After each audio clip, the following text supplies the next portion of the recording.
अस्सलाम वालेकुम दोस्तों, उम्मीद करता हूँ कि सब दोस्त खैरियत से होंगे। मैं आपका अपना काशी चौधरी। तो आज की वीडियो स्टार्ट करने से पहले यार सबसे एक छोटी सी रिक्वेस्ट है कि जिन भाई ने अभी तक मेरे चैनल काशी चौधरी को सब्सक्राइब नहीं किया, जल्दी से मेरे चैनल को सब्सक्राइब कर दें और साथ ही बेल के आइकन को भी क्लिक कर दें, क्योंकि मैं जब भी नई वीडियो अपलोड करूँ तो आप लोगों को उसका नोटिफिकेशन मिल जाए। तो यार मैं आप लोगों के लिए काफ़ी हेल्पफुल वीडियोस अपलोड करता रहता हूँ, जिससे आप लोगों को फ़ायदा होता है और फ़ायदा होता रहेगा। तो अगर किसी भाई ने मुझसे फ़ोटोशूट करवाना हो या फ़ोटो एडिटिंग करवानी हो या वीडियो एडिटिंग करवानी हो या इंटरव्यू करवाना हो, तो वो इंस्टा पे रब्ता कर सकता है। तो इस तरह की पोस्ट बनाने के लिए सबसे पहले आप लोगों को एक एप्लीकेशन की ज़रूरत पड़ेगी, जिसका नाम है पिक्सल लैब। तो पिक्सल लैब का लिंक मैं नीचे डिस्क्रिप्शन बॉक्स में दे दूँगा, आप लोगों ने इसको वहाँ से डाउनलोड कर लेना है। ये मेरे वाला वर्जन आप लोग यूज़ करें, इंशाल्लाह आपको इसके अंदर मज़ा आएगा। इसके अंदर काफ़ी सारा न्यू फीचर है। इसके अंदर फाउंट हैं, प्रीसेट्स हैं, स्टिकर्स हैं और भी काफ़ी ज़्यादा यार चीज़ें हैं।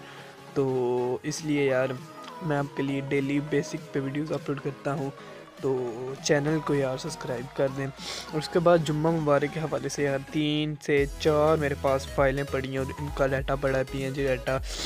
तो इसलिए आप लोगों ने वीडियो को लाजमी देखना है। नेक्स्ट भी जुम्मे के हवाले से होगी और नेक्स्ट भी वीडियो जुम्मे के हवाले से होगी। 2 या 3 दिन ये जुम्मे के हवाले से ही टॉपिक चलता रहेगा, क्योंकि मेरे पास डाटा पड़ा है। तो मैं डाटा अपलोड करने के बाद डिलीट करता हूँ, तो इस वजह से स्टोरेज का थोड़ा मसला आ रहा है। सबसे पहले हम अपने कर लेते हैं प्रोजेक्ट ओपन। जुम्मा मुबारक 2 के नाम से आप लोगों को एक फ़ाइल मिल जाएगी। आप लोगों ने फाइल को डाउनलोड कर लेना है। डाउनलोड करने के बाद उसको एक्सट्रैक्ट कर लेना है। एक्सट्रैक्ट करने के बाद आपने पिक्सल लैब के अंदर ऐड कर लेना है। अगर आप लोगों को पिक्सल लैब के अंदर ऐड करने का नहीं पता कि फ़ाइल को पिक्सल लैब के अंदर ऐड कैसे करते हैं, तो आप लोगों को एक लिंक नीचे मिल जाएगा। शॉर्ट्स वीडियो है, उसमें मैंने आप लोगों को बताया कि पिक्सल लैब में PLP फाइल को कैसे ऐड करते हैं। तो उस वीडियो को आप देखेंगे तो इंशाल्लाह आपको बिल्कुल क्लियरली समझ आ जाएगी, फिर आपको किसी चीज़ की टेंशन नहीं होगी। जस्ट आपने यार फाइल को ऐड करना है, मेरी पिक्चर वगैरह को डिलीट करना है, अपनी पिक्चर को लगा लेना है। तो मैं PNG की तरतीब आप लोगों को बता देता हूँ कि कौन सी PNG कहाँ पे यूज़ होनी है।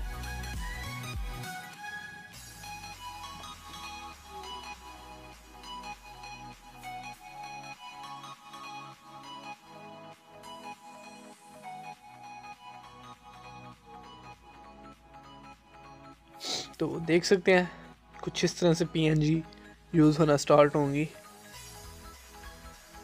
PNG की आप जगह देख लीजिए जहाँ पे सेट करनी है आप लोगों ने।